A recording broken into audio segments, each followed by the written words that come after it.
අපි ගිය සුමානේ සහ ඊට කලින් සතියේ ව්‍යාකරණ පාඩම් වල අපි කරා උක්ත පද වෙන ආකාරය නාම පද ගැන අපි කතා කරලා ඉවරලා අවසාන ක්‍රියාපදයට ඇවිල්ලා ක්‍රියාපද කොහොමද වාක්‍යයක තියෙන ආකාරය. එතකොට ඒකේ අපි නාම පදේ අනුව ඒක වචන, බහුවචන, පුරුෂ ලිංග, ස්ත්‍රී ලිංග, ඔහු, ඈ, ඔව්හු යන පද උක්ත වුණාම අවසාන ක්‍රියාව යෙදෙන ආකාරය තමයි අපි ගිය සතියට වෙනකන් කතා කරේ. අපි අද ඒව මතක් කරන්න මම යන්නේ නැහැ. අපි අද පටන් ගන්නවද මම පාඩම් දෙකක් කරන්න මේ කාලය තුල බලාපොරොත්තු වෙනවා. අපි එතින්දි පළවෙනි පාඩමට ගන්නේ අපි බොහොම ලේසියෙන් අපි කවුරුත් කරන පාඩමක් තමයි කරලා තියෙන පාඩමක් තමයි මම කියන පදේ උක්ත වෙච්ච ආකාරය. මම කියන පදේ උක්ත වුණාම අවසාන ක්‍රියාව තියෙන විදිය. පුතේ අපි 3 පන්ති වලත් ඉගෙනගෙන තියෙනවා මම කියන පදේ වාක්‍යයක උක්ත කරොත් ඒ වාක්‍ය මී අකුරෙන් අවසන් කරනවා. මම කියන පදයේ ඒක වචනයි ඒකේ බහුවචන පදය මොකද්ද? අපි. එතකොට අපි කියන පදයේ උක්ත කරාම අපි කියන පදයෙන් වාක්‍යයක් පටන් ගත්තාම ඒකේ අවසාන ක්‍රියාපදය මූ අකුරෙන් අවසන් කරනවා. අපි ඕකෙදි පුතේ වර්තමාන කාල කියන්නේ මේ දැන් තියෙන කාලේ අපි ඒක වර්තමාන කාලය කියන වචනේ අපි ඉගෙන ගත්තා ගිය සතියේ. දැන් මම පාඩම් කරනවා කියන එක. මම පාඩම් කරනවා. අපි ඒක කතා කරන භාෂාවේ මම පාඩම් කරනවා. කවුද පාඩම් කරන්නේ? මම. එහෙනම් කරනවා කියන පදේ තාම කරනෝ. තාම පාඩම් කරනෝ. ඒක වර්තමාන කාලයි. හැබැයි කතා කරන භාෂාව කරනවා. එහෙනම් අපි ඒක ලියන පස්සට හරවනකොට අපි ගන්නෙ මම පාඩම් කරමි. අන්න බලන්න ඒක වර්තමාන කාල වාක්‍යයක්. මම පාඩම් කරමි. මම ගෙදර යනවා. එහෙනම් මම ගෙදර යමි. මම බත් කනවා. දැන් පුතාලා කියාවි මම බත් කමි. මම සෙල්ලම් කරනවා. මම සෙල්ලම් කරමි. මම අකුරු ලියනවා. මම අකුරු ලියමි. ඒ ඔක්කොම අපි කිව්වේ වර්තමාන කාල වාක්‍ය. මෙම වර්තමාන කාල වාක්‍යවල පුතේ අපි අද බලනවා කොහොමද ඕකේ අතීත කාල වාක්‍ය අපි හදන්නේ කියන එක.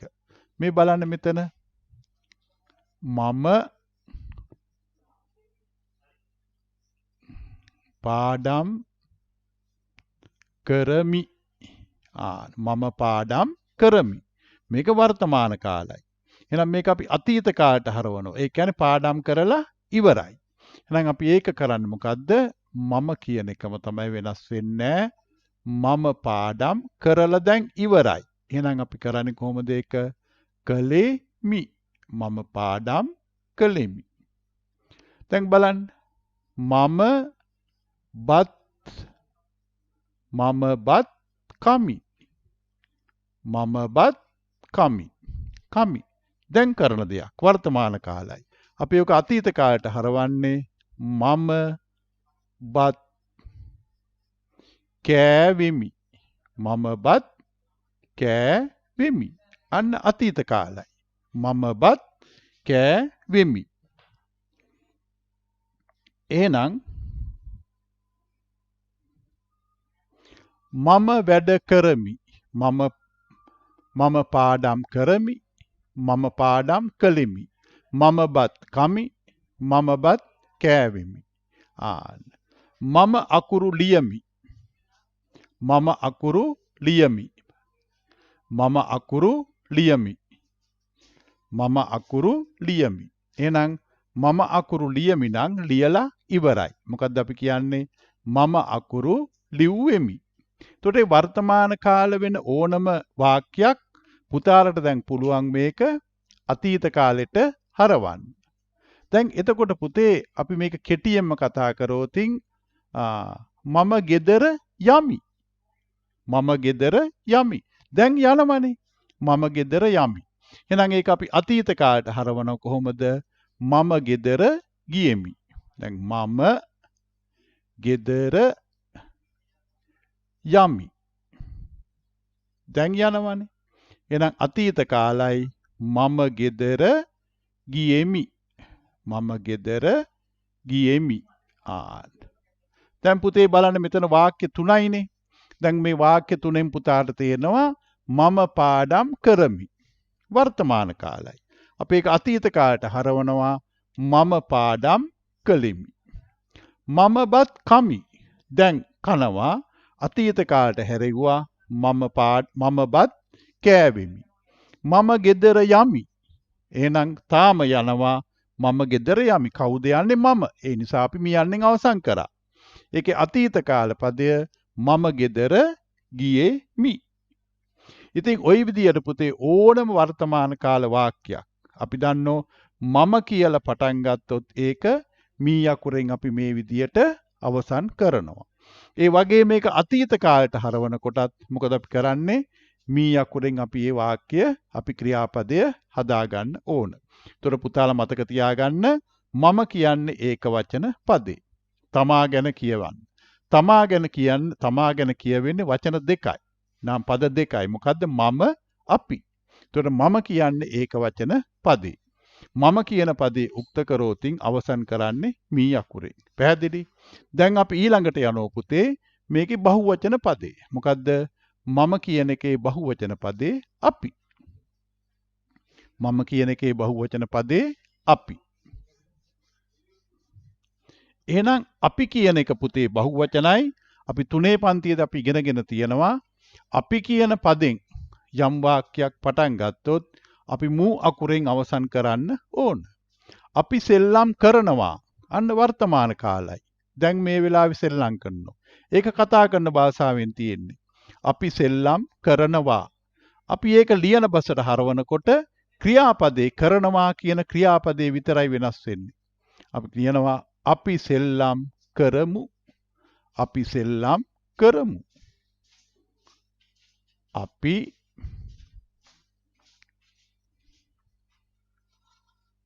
සෙල්ලම්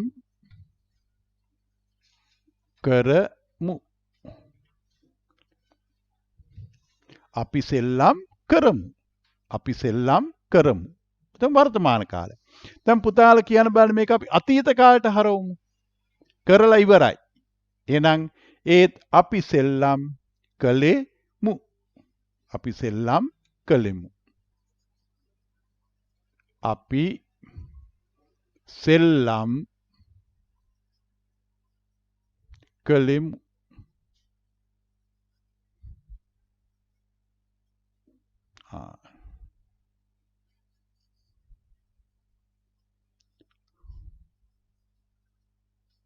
right.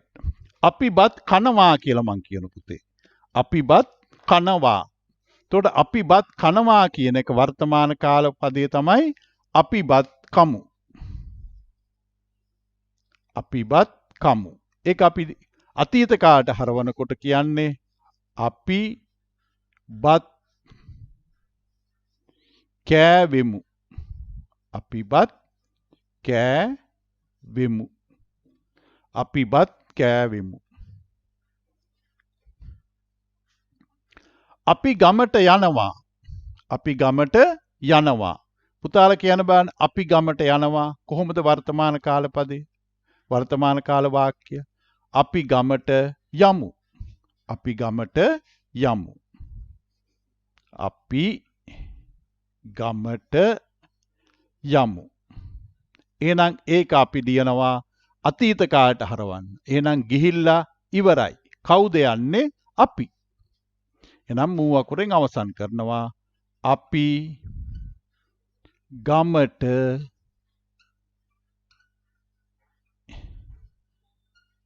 ගියෙමු. අපි ගමට ගියෙමු. එහෙනම් පුතාලට දැන් පැහැදිලි මම කියන පදය ඒක වචනයි. ඒකේ බහුවචන පදය අපි. අපි කියන පදෙන් වාක්‍ය පටන් ගත්තොත් ලියන බසේදී මූ අකුරෙන් අවසන් කරන්න ඕන. එතන තියෙනවා වර්තමාන කාලයයි අතීත කාලයයි. අපි සෙල්ලම් කරමු. වර්තමාන කාලයි. ඒකේ අතීත කාලය අපි සෙල්ලම් කළෙමු. අපි බත් කමු. වර්තමාන කාලයි. එහෙනම් අතීත කාල පදය අපි බත් කෑවෙමු. කමු කෑවෙමු. එතකොට වාක්‍ය හැදුවා අපි බත් කෑවෙමු. අපි ගමට යමු. වර්තමාන කාල වාක්‍ය. එහෙනම් ඒකේ අතීත කාලේ අපි හැදුවා අපි ගමට ගියෙමු. මං එහෙනම් පුතාලට බොහොම කෙටියෙන් තමයි මම කියන පදේ යොදලා සහ අපි කියන පදේ යොදලා වාක්‍යයක් ලිවීමේදී ඒක ලියන බසට හරවනකොට මුයන්නෙන් සහ මියන්නෙන් අවසන් කරන ආකාරයත් ඒකේ වර්තමාන කාලයේ සහ අතීත කාලයේ දෙන ආකාරය තමයි පුතේ මම අද ඉස්සෙල්ලම පුතාලට මේක පැහැදිලි කරේ. හොඳයි පුතාලට මම ඊට පස්සේ කරන පාඩම ඉතුරු කාලෙදි මම කරනවා අක්ෂර වින්‍යාසය පාඩම. හොඳයි. පුතාලා දැන් මේක සටහන් කරගන්න අවශ්‍ය දෙයක් නෙවෙයි. මම මේ පුතාලට මෙච්චර කල් අපේ 4 පන්තියේදී 3 පන්තියේදී කරගෙන ආපු දේවල් මේ නිවාඩු කාලයේදී මතක් කිරීමක් තමයි මම මේකෙන් කරන්නේ. හොඳයි පුතේ. අපි යමු දැන් ඊළඟ පාඩමට.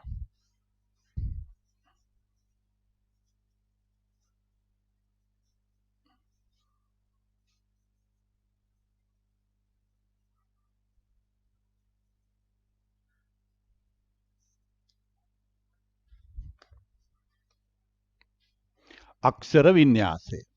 පුතාලා මේ පාඩම දැන් මතක් වෙන්න ඕන පුතාලට. ඒකේ අපි ඉස්සෙල්ලාම කරන්න පුතේ අංක 1 තමයි මම අද පුතාලට පැහැදිලි කරන්නේ. ර අකුරට පසුව මුර්ධජ න යෙදීම. ර අකුරට පසුව.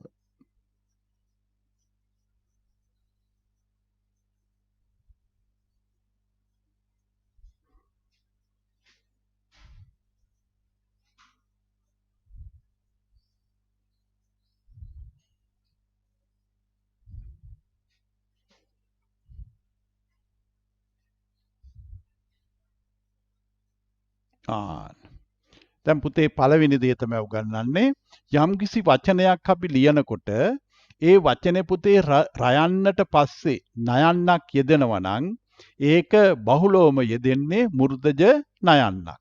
පුතාලට මම මෙන්න මේ වගේ වාක්‍යයක් මම කියනවා. පුතාලොන්න ඕක හිතට ගන්න.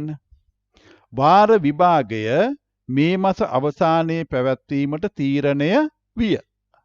වාර විභාගය මේ මාස අවසානයේ පැවැත්වීමට තීරණය විය. තීරණය විය.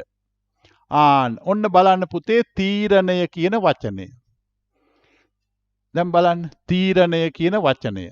මෙතන බලන්න ර අකුරට පස්සේ නයන්නක් එනවනේ. එතන තීරණය කියන එක පුතේ අපි මෙහෙම ලියලා තියෙන පුතාලා දැකලා තියේද? දැකලා නෑ නේද? නෑ. තීරණය කියලා ලියනකොට ර අකුරට පස්සේ යෙදෙන්නේ මොකද්ද? මුර්ධජ නයන්න. දැන් බලන්න තව වාක්‍යයක් මම කියන්නම්. අම්මා ආභරණ රැගෙන එයි. අම්මා ආභරණ රැගෙන එයි. ආභරණ දන්නවනේ. එහෙනම් අම්මා ආභරණ රැගෙන එයි. මොකද්ද මම එතන ගන්න වචනය? ආභරණ. මොකද්ද? ආභරණ. බලන්න ආභරණ ලියනකොට ආභරණ මේ ර අකුරට පස්සේ න අකුර. ර අකුරට පස්සේ න අකුර. ඒ වාක්‍ය ආභරණ. දැන් පුතාලෝ මතක තියාගන්න ඕන. අපි වචන ලියනකොට නිවැරදි අක්ෂර වින්‍යාසය අවශ්‍යයි. ශිෂ්‍යත්ව විභාගයට විතරක් නෙවෙයි. අපි ඉස්සරහට යනකොට හැම දෙයකින්ම ලිඛිත භාෂාවේදී කතා කරනකොට එන්නේ නෑනේ අපිට ඕක. ලිඛිත භාෂාවේදී නිවැරදි අක්ෂර වින්‍යාසය අපි ඉගෙන ගන්න ඕන. බාන පුතේ ඊළඟ එක වඩුවා උපකරණ රැගෙන යයි. වඩුවා උපකරණ රැගෙන යයි. මම ওই වාක්‍යයක් කිව්වේ. වඩුවා උපකරණ රැගෙන යයි. දැන් පුතාට වචනයක් මතක් වෙනවා උපකරණ කියන වචනේ. ඒකේ ර අකුරයි න අකුරයි යෙදෙන බව දැන් මතක් වෙනවා. උපකරණ. දැන් අපි උපකරණ කියන එක ලියමු බලන්න. උපකරණ. දැන් මම මෙහෙම උපකරණ කියලා ලිව්වා. රයන්නට පස්සේ නයන්නක් මලු හරි උපකරණ එනවා. නමුත් දැන් මේක දිහා බැලුවාම පුතාලට දැන් අඩුවක් තේරෙනවනේ. දැන් ඉගෙනගත්ත දේ අනුව පුතාලට ඒකේ අඩුව තේරෙනවා. මොකද්ද? ර අකුරට පස්සේ මුර්ධජ න අකුර යෙදෙනවා කිය අපි දැන් අද ඉගෙන ගත්තේ. එතකොට මේ වචන දෙකක් අපි ලිව්වා තීරණයයි ආභරණයි. උපකරණ කියලා මේ මම ලියලා තියෙන වචන දිහා බැලුවාම දැන් එතන තියෙන අඩුව පුතාලට දැන් ඔන්න මතක් වෙනවා මේක අඩුවක්. මේ වචනේ ලියලා තියෙන වැරදි. එහෙනම් ර අකුරට පස්සේ එන්න ඕන මුර්ධජ න කියන එක දැන් ටික ටික මතක් වෙන්න ඕන. එහෙනම් උපකරණ හරිනේ පුතේ බලන්න එතන. බලන්න ඊගා වාක්‍ය මං කියනවා වෙලෙන්දා සාධාරණ මිලට බඩු විකුණයි. වෙලෙන්දා සාධාරණ මිලට බඩු විකුණයි. දැන් මතක් වෙනවා. කෝ මෙතන මේ කියලා දීපු පාඩම අනුව රයන්නට පස්සේ නයන්නක් යෙදෙන වචනයක් තියනවද? වෙලෙන්දා කියන එකේ එහෙම වචනයක් තියනවද? විකුණයි විකුණයි කියන තැන එතන ර අකුරට පස්සේ නයන්නක් එනවද? බඩු කියන තැන එනවද? නෑ. දැන් මතක් වෙනවා සාධාරණ කියන වචනේ අන්න එනවා. සාධාරණ. බලමු අපි සාධාරණ ලියලා එහෙනම්. දැන් පුතාලා ලියනකොට කියනවා සාධාරණ. අන්න තියෙනවා. කොහොමද? රයන්නට පස්සේ නයන්න යෙදෙනවා නම් එතන එන්න ඕන මුර්ධජ නයන්න කියන එක අපිට දැන් පැහැදිලි. බලන්න සාධාරණ. දැන් තව වාක්‍යයක් මං කියන්නම් පුතාට මතක් වෙන්න. වරුණගෙන ඇඳුම් පරණ ඒවාය. වරුණගෙන ඇඳුම් පරණ ඒවාය. වරුණගෙන ඇඳුම් පරණ ඒවාය. දැන් පුතාලා මට කියන්න බලන්න මං ඔය කියපු වාක්‍යේ රයන්නට පස්සේ නයන්න යෙදෙන වචන කීයක් තියේද? වරුණගෙන ඇඳුම් පරණ ඒවාය. දැන් පුතාලා කියනවා වරුණ තියනවා පරණ තියනවා. වරුණ තියනවා පරණ තියනවා. එහෙනම් බලන්න.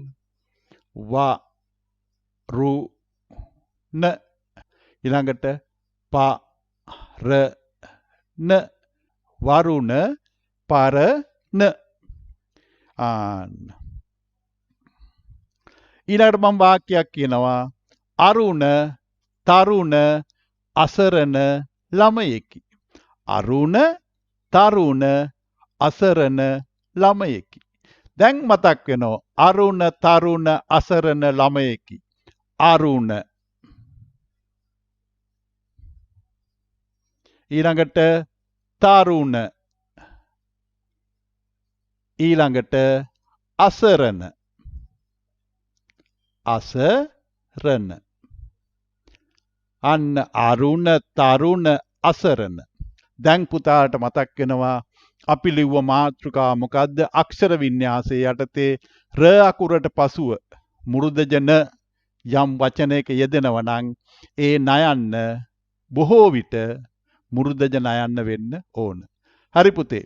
දැන් පුතාලට අවශ්‍ය නම් මං විනාඩියක් දෙන්නම් මේ ටික සටහන් කරගන්න පුළුවන්. මං විනාඩියක් දෙන්නම් පුතාලට මේ ටික සටහන් කරගන්න. ඊට අමතරව මම තියෙනවා තව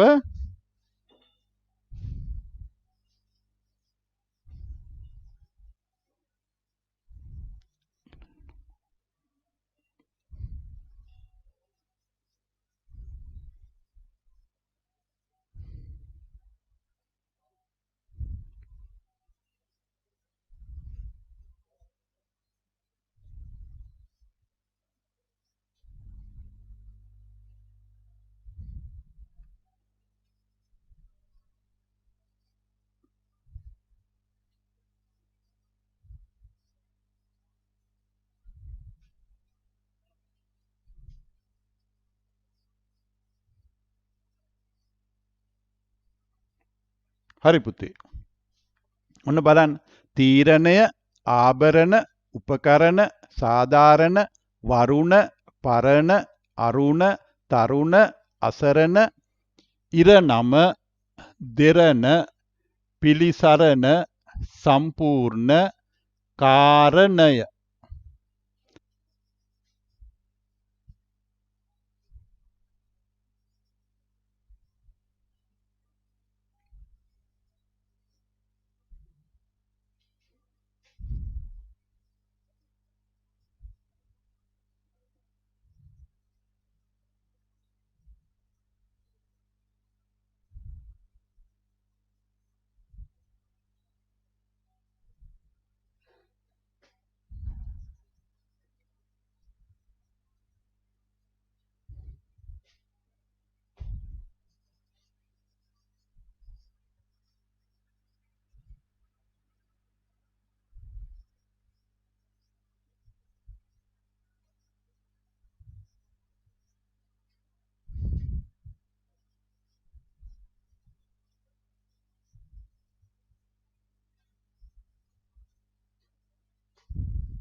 බලන්න පුතේ සංඥක ද සංඥක ග සංඥක බ යන සංඥක අකුරු වලට පෙර ඇතැම් විට මුරුදජ ල යෙදී.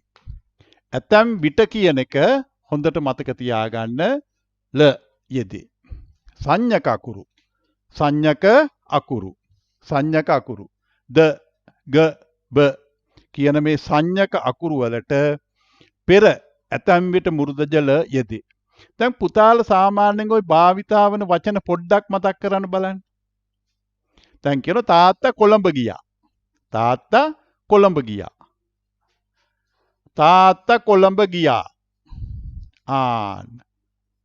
දැන් පුතාලා මෙහෙම මේ කොළඹ ලියනවද සාමාන්‍යයෙන්? දැන් දෙකේ පන්තියේ ලියන්න පුළුවන්. තුනේ ලියන්න පුළුවන්. අපි හතරේ පන්තියට එනකොට පුතේ අපි මේක ඉගෙනගෙන තියෙන්නේ. මොකද්ද මේ අපිට කිව්ව දේ මෙතන? බලන්න. මේ බ සංඥක බ අකුරට පෙර පෙර ලයන්න යෙදෙනවා නම් බොහෝ දුරට එන්නේ මොකද්ද? මුර්ධජ ලයන්න. මුර්ධජ ලයන්න. මේ බලන්න අපි කියනවා ලිඳ ළඟ. ලිඳ ළඟ. වළඳ කොළඹ. ඊළඟට පළඟැටියා.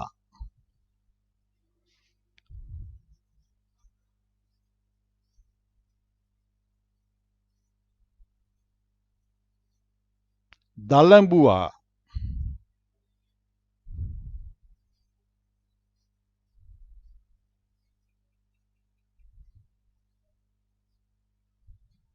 පොළඟා.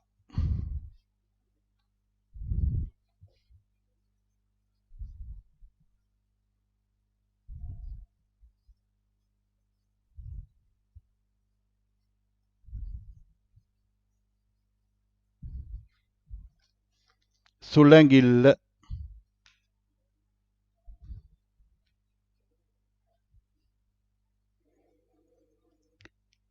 දැන් පුතේ පුතාලා මේ ටික ලියා ගන්න පුළුවන්. දැන් මෙතන ඇතැම් විට ඒක පුතාලා මතක තියාගන්න ඕන හැම විටම මෙහෙම වෙන්නේ නැහැ. හැම විටම එසේ වෙන්නේ නැහැ. ඇතැම් අවස්ථාවල් වල තියෙනවා මේ ක්‍රමයක වෙනස් වෙලා. තේරුණාද පුතේ? ඇතැම් අවස්ථාවල මේ අකුරු වලට පෙර මුර්ධජල යෙදෙන්නේ නැති අවස්ථාවල් තියෙනවා. දැන් පුතාලම කියාවි සමහර පොත් සමහර වචනවල අපි පොත කියනකොට පෙළ පොතේ මේ රීතිය තිබුණේ නෑ කියන එක. මේ විදියට තිබුණේ නෑ. ඔව්. මෙතන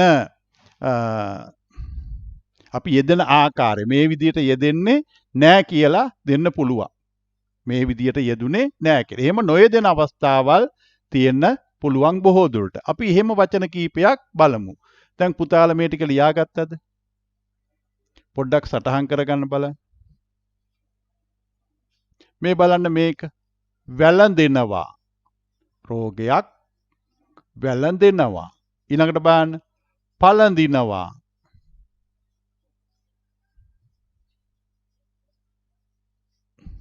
එතන බලන්න.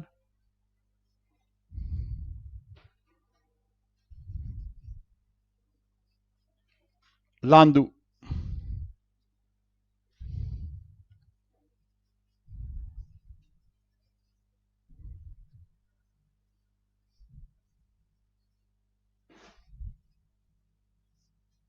කලබනවා. බලන්න ওই වගේ තව වචන පුතාලා හොයා ගන්න ඕන. අර දේ යෙදෙන අවස්ථාවල් සහ ඊට පරිබාහිරව එම යෙදෙන්නේ නැති අවස්ථාවල් මොනවද කියලා පුතාලා පොත්පත් කියවනකොට ඒ දේවල් ඉගෙන ගන්න ඕන.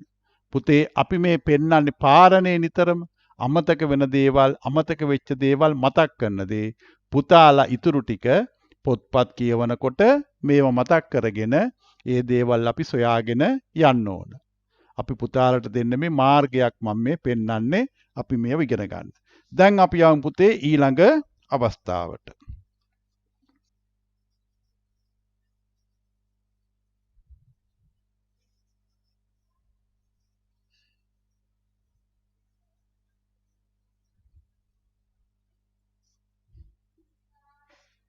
මේ බලන්න පුතේ මෙතන දන්තජ ස වලට පසුව දන්තජ න යෙදෙනවා. දන්තජ න යෙදෙනවා. දන්තජ ස වලට පසුව දන්තජ න යෙදෙන ආකාරය තමයි අපි ඊළඟට කතා කරන්න බලන්නේ. පුතේ අපි දන්නවා මේ හැම දෙයක්ම හැම විටම නෑ, ඇතැම් විට බොහෝ විට මේ ආකාරයට තමයි දන්තජ සයන්න යෙදුනොත් එතෙන්ට පසු වෙන්නේ නයන්නක් නම් ඒක දන්තජ න කියන එක තමයි මෙතන අපි කියලා දෙන්නේ.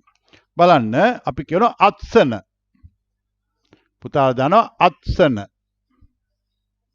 මේ බලන්න ස අකුරට පස්සේ දන්තජ න අත්සන. ඊළඟට අවසාන.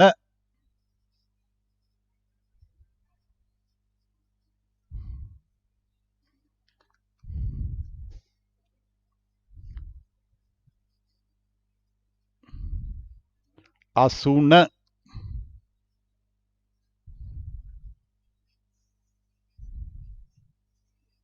මූලාසනය.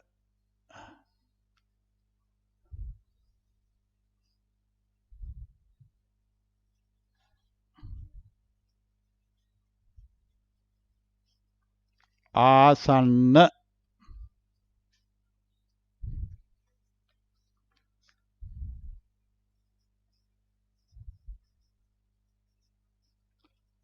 සනසන.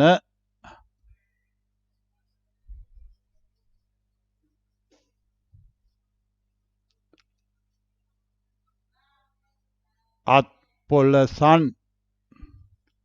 මේ මෙතන හැම තැනකම දන්තජ ස වලට පස්සේ පුතාලට පේනවා දන්තජ න යෙදිලා තියෙනවා.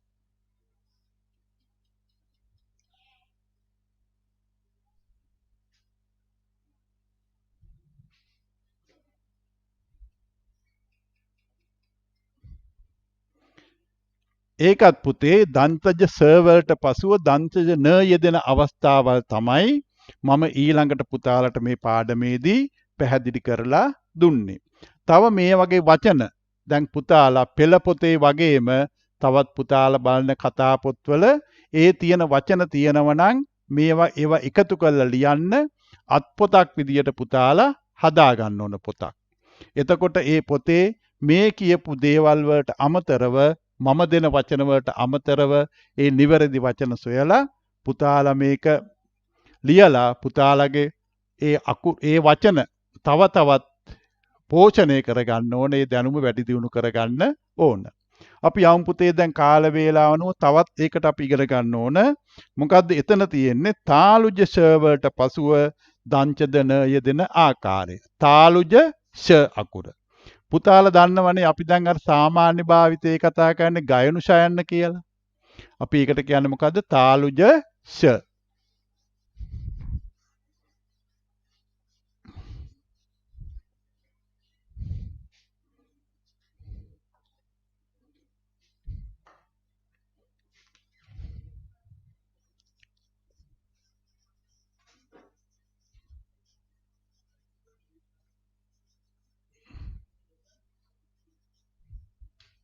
තාලුජ ෂ අකුරට පසුව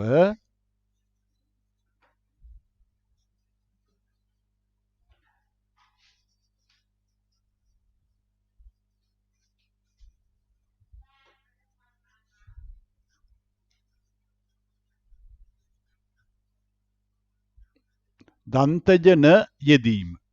එහෙනම් බලන්න පුතේ තාලුජ ෂ අකුරට පස්සේ දන්තජ න යෙදුණු වචනයක්. දැන් මතක් කරන්න බලන්න. ප්‍රදර්ශනය. දර්ශනය. බලන්න පුතේ අපි කියන්නේ නැහැනේ ප්‍රදර්ශනය කියලා. ප්‍රදර්ශනය කියනවද? නෑ. ඇයි තාලුජ ෂ කියන්නේ? ඒ ෂ අකුරේ ශබ්දයන්නේ පුතේ තල්ලෙන්නේ. තාලුජ ෂ. දේශනය. අපි දේශනය කියන්නේ නෑනේ. දේශනය ෂ. තල්ලෙන් තමයි හඬ එන්නේ. දේශනය ෂ. තාලුජ ෂ කියන්නේ අපි ඒකයි. මේ බලන්න. තාලුජ ෂ. දේශනය. පුතාලා පොඩ්ඩක් කියවලා බලන්න. දේශනය තාලුජ ශ අකුරත් වෙන්නේ දන්තජ නයන්. තව බලන්න ප්‍රදර්ශනය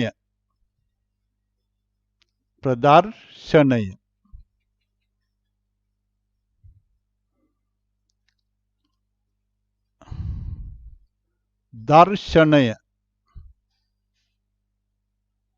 දේශනය ප්‍රදර්ශනය දර්ශනය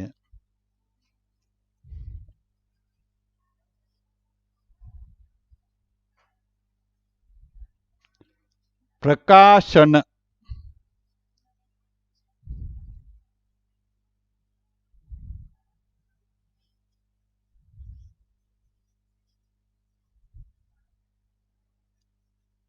විමර්ශන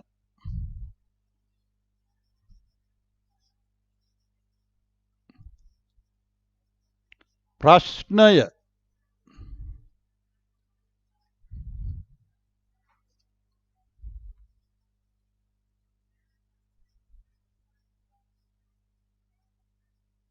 ශාන්ත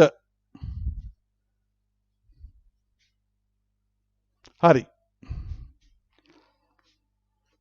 දේශනය ප්‍රදර්ශනය ශ අකුර තාලුජ සයන්නත් එක්ක ශ දේශනය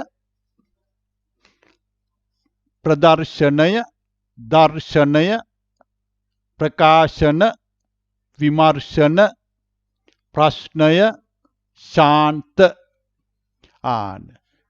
දැන් බලන්න තල්ලෙන් හඬ උපන් තාලුජ ශ අකුරට පස්සේ නයන්නක් යෙදුනොත් බොහෝ විට දන්තජ න අකුර තමයි පුතේ යෙදෙන්නේ.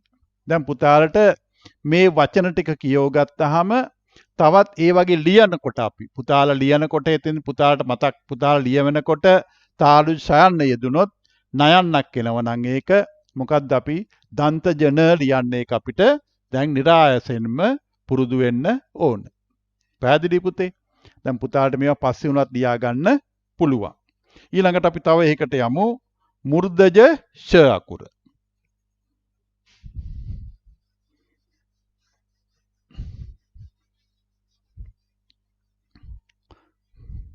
මුර්ධජ අකුරු වලදී මුර්ධජ ශ. දැන් පුතාලා දන්නවා මුර්ධජ ශ අකුර. ඔය හුඟක් අපි කියන්නේ පයනු ශයන්නේ කියලා. සාමාන්‍ය භාවිතයේ අපි කියන්නේ පයනු ශයන්න කියලා. නමුත් මේක මුර්ධජ ශ. ශ වලට පස්සේ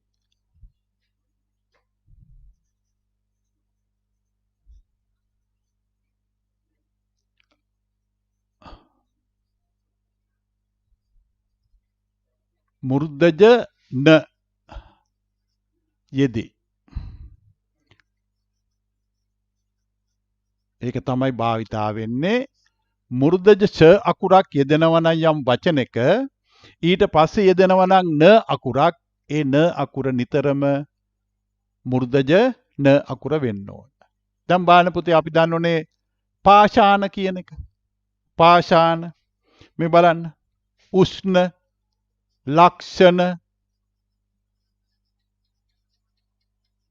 ලක්ෂණ පාෂාණ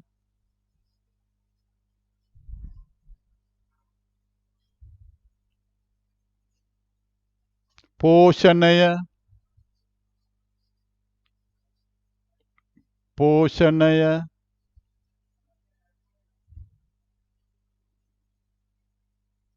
පරීක්ෂණ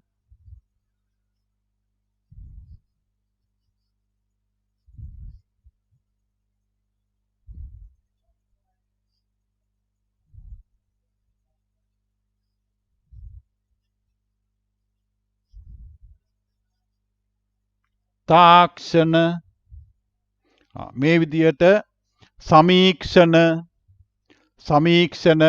ඔය වගේ ගොඩාක් වචන අපි දන්නවා අපේ භාෂාවේ යෙදෙනවා. මේ හැම වචනයකම පුතේ මුර්ධජ සයන්න යෙදිලා නයන්නක් එනවනම් ඒ නයන්න මුර්ධජ න අකුර තමයි එන්නේ. ලක්ෂණ පාෂාණ පෝෂණය පරීක්ෂණ තාක්ෂණ විශේෂණ නේද? විශේෂණ මේ වගේ වචන හුඟක් අපේ පෙළ පොත්වල සාමාන්‍ය භාවිතයේ පොතපතේ සඳහන් වෙනවා. මොකක්ද ඒ කියලා දුන්නේ පුතාට? මුර්ධජ ෂ අකුරක් ආවොත් ඒ සමග යෙදෙන නයන්නක් එනවනම් ඒ නයන්න මුර්ධජ න අකුර තමයි යෙදෙන්නේ. හොඳයි පුතේ.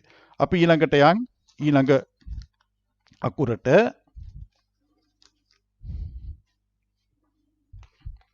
වචනයක අග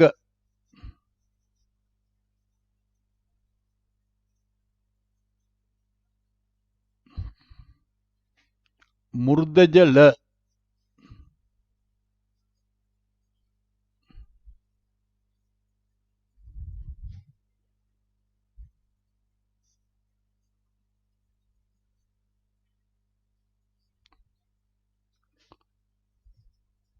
මේ මාතෘකාවල් පුතාලා පොඩ්ඩක් ලියා ගන්නව නම් හොඳයි.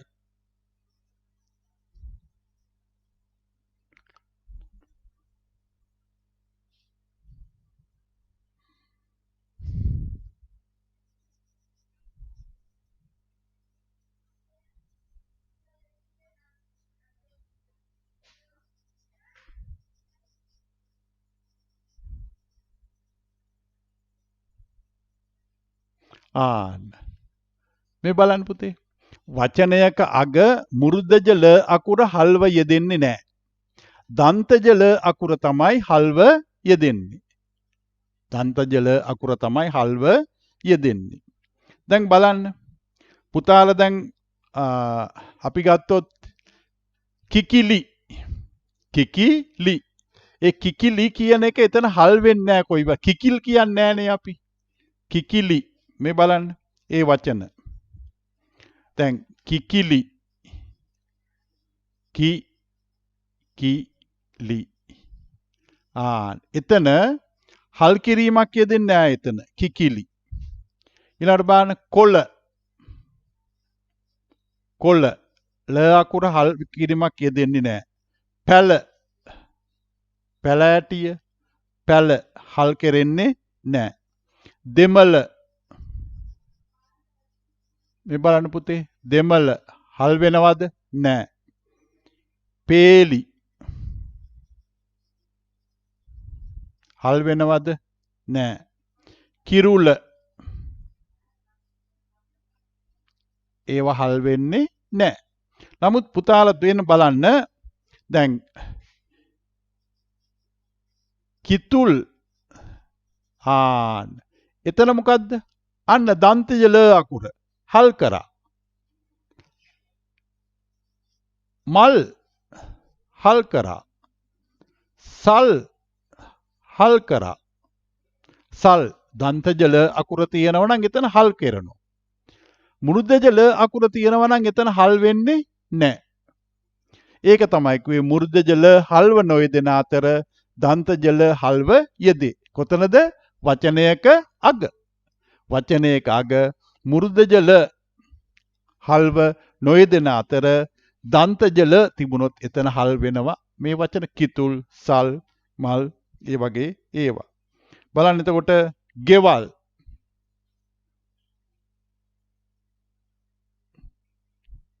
ගෙවල්. ඊළඟට කෙසෙල්.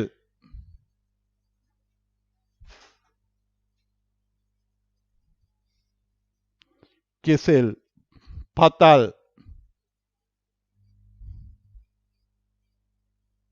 පොල්. ගල්. ඒක තමයි එතනින් අදහස් කරන්නේ. පුතාලා ඉගෙන ගන්න මුර්ධජ ල අකුර හල්ව යෙදෙන්නේ නැහැ. දන්තජ ල අකුරක් යෙදුනොත් ඒක හල් කිරීමක් කරන්න පුළුවන්. තේරුණාද පුතාලට? ඒක පුතාලා මං අර කලින් කිව්වා වගේම අපි පෙළ පොතේ කියවනකොට නිකම් පොත කියෝගෙන යන්නේ නැහැ.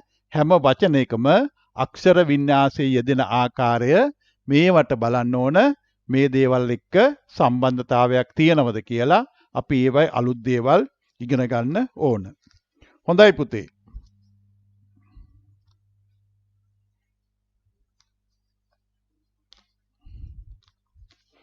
අපි ඊළඟ කොටසත් බොහොම ඉක්මනට කරන්න බලන්න.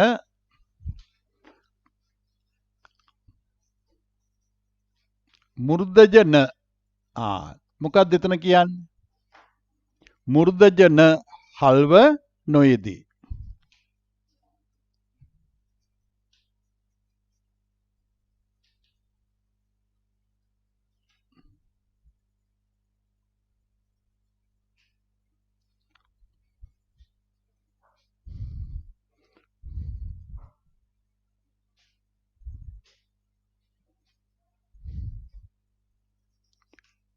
අපි මුර්ධජන අකුර හල් කිරීමක් කරන්නේ නැහැ. අසරණ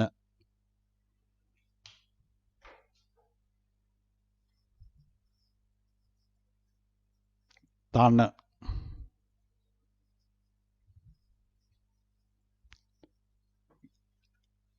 කිරණ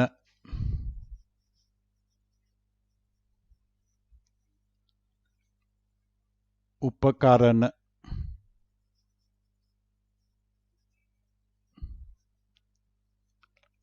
ආභරණ. දැන් පුතාලට මේ වගේ වචන තියෙනවා. මේවා හල් කිරීමක් කරන්නේ නැහැ අපි. මුර්ධජන යන්න අකට යෙදෙනවා නම් අපි ඒක හල් කිරීමක් කරන්නේ නැහැ. තේරුණාද පුතාලට? ඊළඟට හොඳයි. අපි අද මීට වඩා අක්ෂර වින්‍යාසය ගැන ඒකේ පවතින අකුරු ගැන අපි වැඩි තව ඉදිරියට කතා කරන්නේ. අපි ලබන සුමානේ ඉතුරු ටිකත් කරලා සිංහල වල අභ්‍යාස තමයි අපි කරන්න බලාපොරොත්තු වෙන්නේ. යෙදෙන ආකාරය පිළිබඳ අදට කාල වේලාව අනුව මම මේ පාඩම අද නවත්තනවා. පුතාලා මේ ටික මේ අද කරපු දේවල් බලන්න පුතේ. පෙළ පොතේ සඳහන් වන වචනත් එක්ක පුතාලට දැන් අලුත් පොත හම්බුනහම 5 වසරේ පොත් සිංහල පොත හම්බුනහම දැන් 4 වසර පොත දැන් තියෙන පොතේ බලන්න මේ විදියට යෙදෙන ආකාර තැන් මොනවද කියන එක. ඒවා නැවත කියවනකොට මේ දේවල් පුතාලට ආපහු මතක් වෙනවා. එතකොට පුතාලට පුළුවන් තව ටිකක් මේ ගැන ඉගෙන ගන්න. ඉතින් පුතේ අද දවසේ මම මේ පාඩම මේ අවස්ථාවේ නවත්තනවා. ඉතුරු ටික අපි ලබන සතියේදී අඟහරුවාදා හවස 6ට හම්බෙලා කතා කරමු. ආයිබෝවන්.